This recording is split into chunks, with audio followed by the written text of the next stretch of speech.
Bien-aimés, enfants de Dieu, bénissons le Seigneur pour ce temps qu'il nous donne. Bénissons le Seigneur pour les dons de sa parole.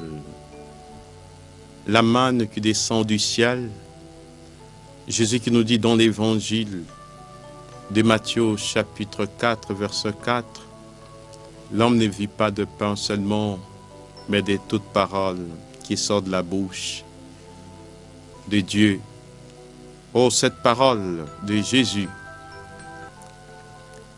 J'aimerais, bien-aimés, aujourd'hui aborder avec vous un thème très important. Un thème auquel Jésus a voulu bien consacrer son ministère. Je voudrais vous parler de la conversion. Mais la conversion dans un contexte particulier, la conception de la conversion chez les pères du désert. Comment est-ce que les pères du désert conçoivent la conversion? En deuxième temps, ça sera une autre émission, je vous parlerai du combat spirituel. D'abord, la conversion avec les pères du désert. Vous avez sans doute entendu parler de pères du désert. Au 2e, 3e siècle, il y a eu tout un mouvement vers le désert. Des hommes, des chrétiens, pétris par la grâce dans un souci de pouvoir imiter Jésus, qui est parti au désert, propulsé par le Saint-Esprit, où il a été tenté 40 jours, 40 nuits par Satan. Ces pères du désert qui sont des hommes, ils voulaient en quelque sorte imiter notre Maître Jésus. Aller voir Satan de leurs propres yeux au désert afin de remporter la victoire comme Jésus à travers les renoncements du monde, à travers le jeûne, à travers toutes les privations pour pouvoir dompter les corps afin que le salut se manifeste. C'est un mouvement. Quand nous voyons d'abord le désert, c'est un lieu aride. Et le désert tient une place importante dans la révélation judéo-chrétienne. Nous voyons d'abord notre ancêtre dans la foi. Cet ancêtre à partir de qui le mystère du salut a commencé. Abraham. Quand Dieu a appelé Abraham et quand Dieu a fait la promesse à Abraham, Abraham était au désert. Dieu lui a dit, lève les yeux et contemple les étoiles. Commence à compter ces étoiles si tu peux. Ainsi sera ta descendance. Abraham crut en cette parole et cela lui fit compter comme œuvre de justice. Nous voyons Moïse en train de paître son troupeau lorsqu'il a reçu l'appel de pouvoir aller libérer le peuple Israël, le peuple hébreu, en Égypte. Il était au désert. C'est là où Dieu lui a parlé. Et quand tu voyais les buissons ardents, et quand tu voulais aller voir, il a entendu une voix, ne t'approche pas, enlève tes sandales. Les lieux où tu te tiens, c'est un lieu saint. Il était au désert. Nous voyons le prophète Élie, qui fuyait l'hostilité de la reine Jézabel. Élie, Élie, va s'arrêter au pays de Sidon. Là, une veuve te nourrira.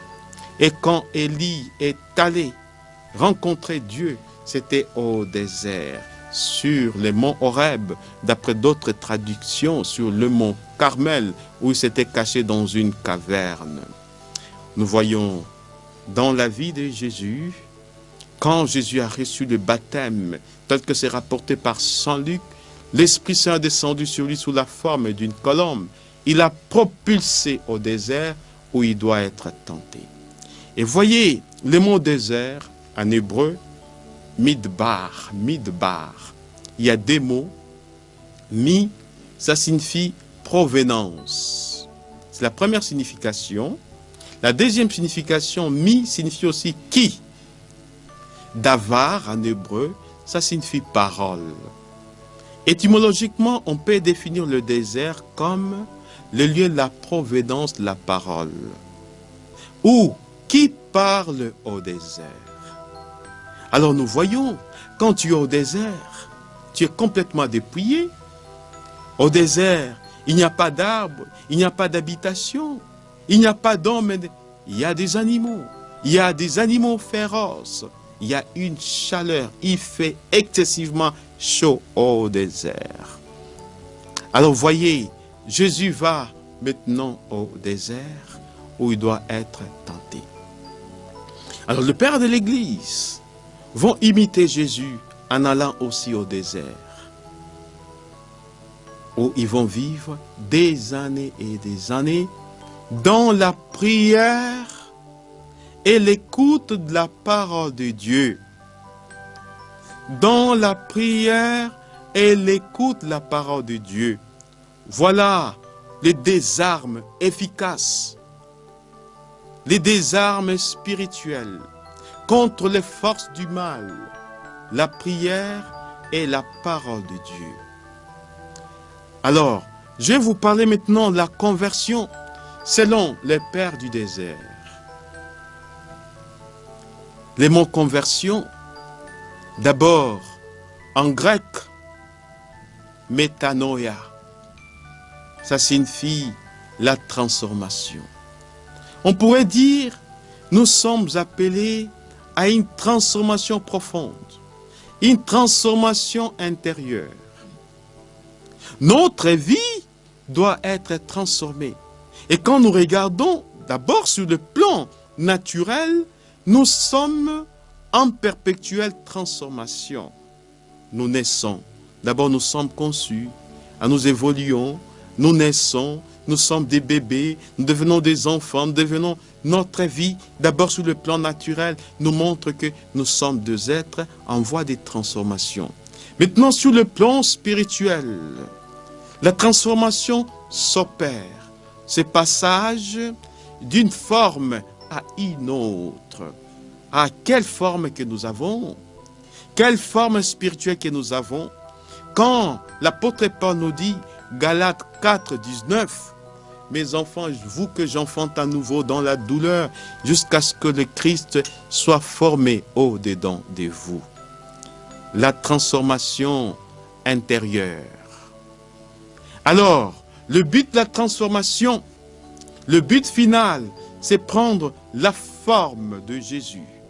C'est devenir du Christ, des Christophores, les porteurs du Christ, des Théophores, les porteurs de Dieu, Pneumatophores, porteurs du Saint-Esprit. Nous comprenons pourquoi l'apôtre Paul nous dit, Galates 2:20, ce n'est plus moi qui vis, c'est le Christ qui vit en moi. Ma vie présente dans la chair, je la vis dans la foi au Fils de Dieu qui m'a aimé et qui s'est livré pour moi. Le temps de carême est un temps de conversion, de transformation intérieure, pour que lorsque Jésus va ressusciter, que nous puissions pleinement accueillir la lumière qui jaillit du tombeau, que nous soyons resplendissants de la gloire de Dieu.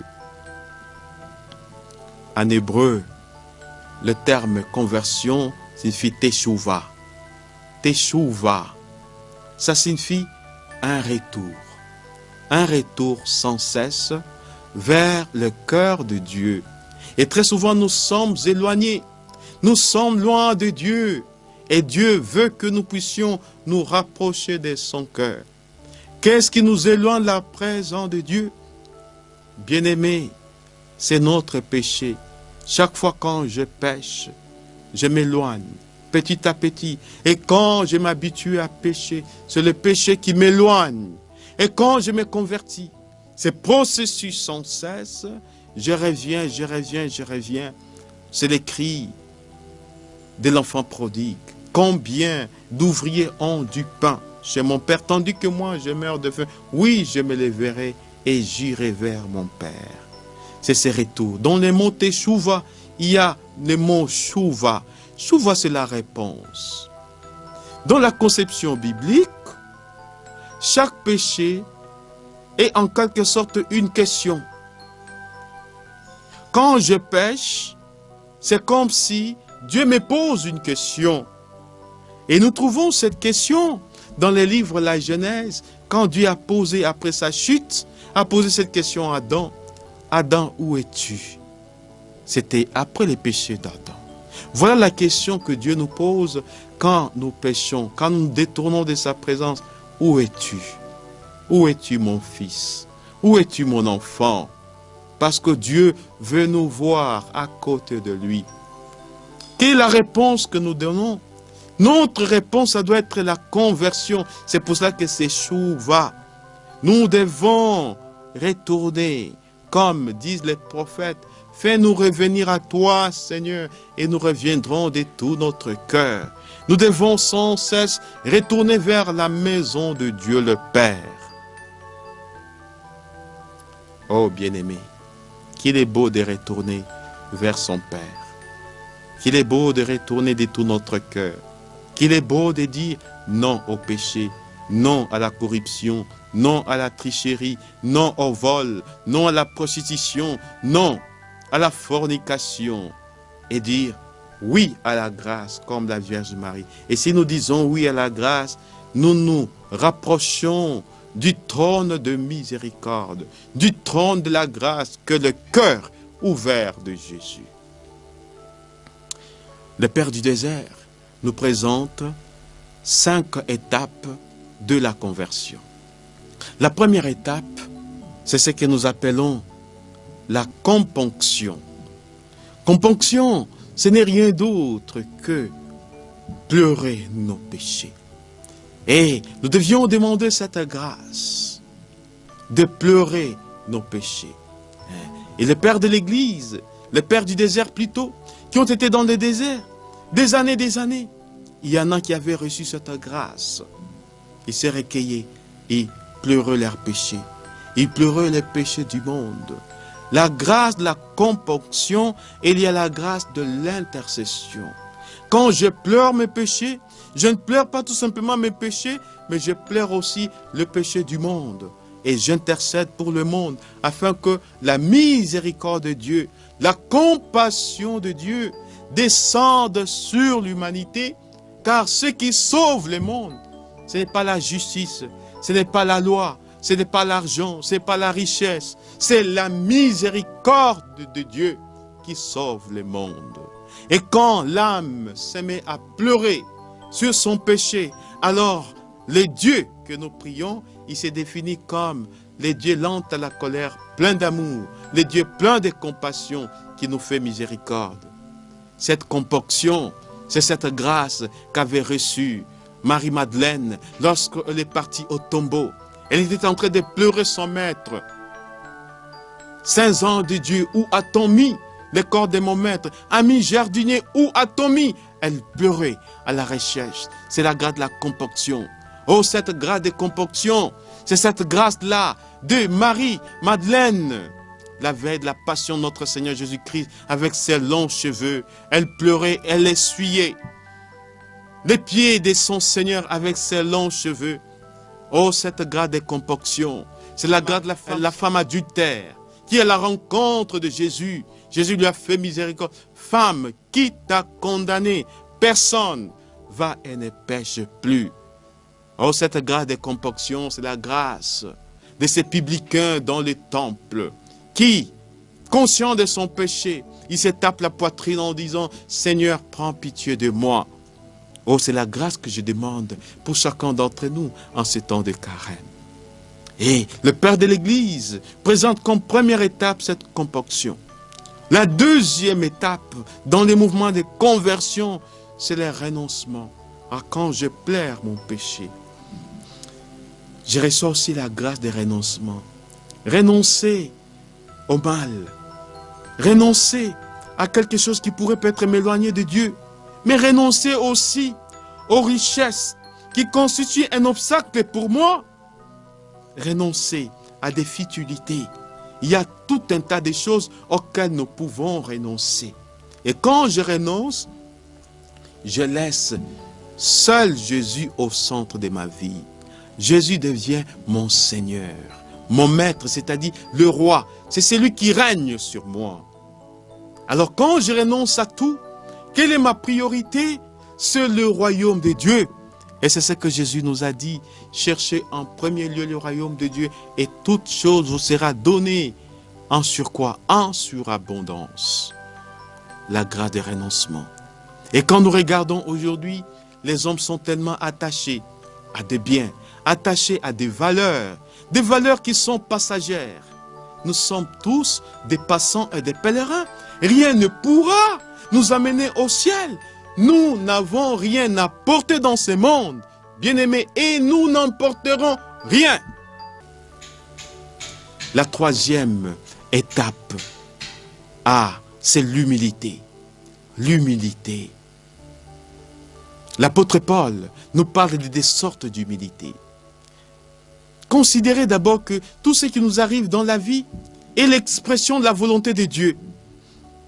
C'est l'humilité de Job. Si nous savons accueillir les bonheurs comme don du Seigneur, sachons accueillir les malheurs aussi comme don du Seigneur. Le Seigneur a donné, le Seigneur a repris. Que le nom du Seigneur soit béni. Et c'est effectivement cela, l'humilité. Le mot humilité, humus en latin, ça signifie la terre. Voilà, l'humilité c'est la vérité. L'orgueil au-dedans de nous, c'est les mensonges. L'homme, la créature humaine devrait être la créature la plus humble, parce que nous sommes terre. Il n'y a que l'Esprit du Seigneur qui nous vivifie. L'apôtre Pierre nous dit, 1 Pierre 5,5, humiliez-vous donc sous la main puissante de Dieu, il vous élèvera au bon moment, car Dieu résiste aux orgueilleux, c'est aux humbles qu'il accorde sa grâce. Combien le temps de carême est un temps d'humilité. Un temps où nous devons nous effacer pour que le Seigneur vive au-dedans de nous. La quatrième étape dans le processus donc de la conversion chez les pères du désert, c'est la fécondité. Quand je pleure, je renonce. Et quand je deviens humble, alors Dieu me donne des portes de fruits. Je deviens cette nourriture que le monde va manger. Je deviens cette boisson que le monde va boire. Nous comprenons pourquoi les psaumes nous disent « Goûtez et voyez combien le Seigneur est bon. Je porte du fruit, je deviens resplendissant. » Ou les resplendissements, la gloire de Dieu le Père. Je deviens le canal, la transmission de la grâce de Dieu. Les gens vont courir vers moi. Je deviens une source. Je deviens en quelque sorte une source qui étanche la soif. Tout simplement parce que Dieu, par sa grâce, me donne de porter alors du fruit. C'est la fécondité de la vie chrétienne. Il ne faudrait pas que notre vie soit stérile. Nous devons porter du fruit. Comme Jésus nous a dit, la gloire de mon Père, c'est que vous portiez du fruit. Et quand je porte le fruit d'une de repentance, voilà la gloire de Dieu le Père. Oh bien-aimés, combien de fruits vous allez porter pendant ce temps de carême? Dieu veut que ta vie ne soit pas stérile. Dieu veut que tu sois peut-être un Joseph de ta famille parce que tu as pleuré tes péchés, tu as renoncé. Oh, tu t'es humilié. Alors Dieu va t'élever maintenant en te donnant des portes de fruits. Oh, qu'il est beau quand on se met au service de Dieu. Et ces fruits, c'est avant tout des fruits spirituels. Ces fruits, c'est aussi des fruits matériels. C'est la bénédiction de Dieu. Il nous a bénis de toutes sortes de bénédictions en son Fils Jésus-Christ. Bénédiction spirituelle et bénédiction matérielle. La cinquième étape, bien-aimé, je voudrais finir par là, c'est la pureté du cœur. Et là nous entrons dans une dimension purement eschatologique. À la fin des temps, cette cinquième étape correspond à la béatitude Matthieu 5. Bienheureux le cœur pur, car ils verront Dieu. Oh, tous ces processus n'ont qu'un seul but final, voir Dieu. Je vais voir Dieu. car il est la joie de mes yeux. Je veux demeurer où il est. Je suis fils du royaume de Dieu. Et Dieu me comble de cette grâce de pureté. Déjà, je commence à les voir des issues bas, parce que Dieu habite le cœur de l'homme par les dons de la foi. Que Dieu bénisse vos efforts, qu'il bénisse tout ce que vous faites de bien, qu'il bénisse vos œuvres de miséricorde spirituelle et matérielle. Que le Seigneur notre Dieu vous bénisse, lui qui est éternellement Père, Fils et Saint-Esprit. Amen.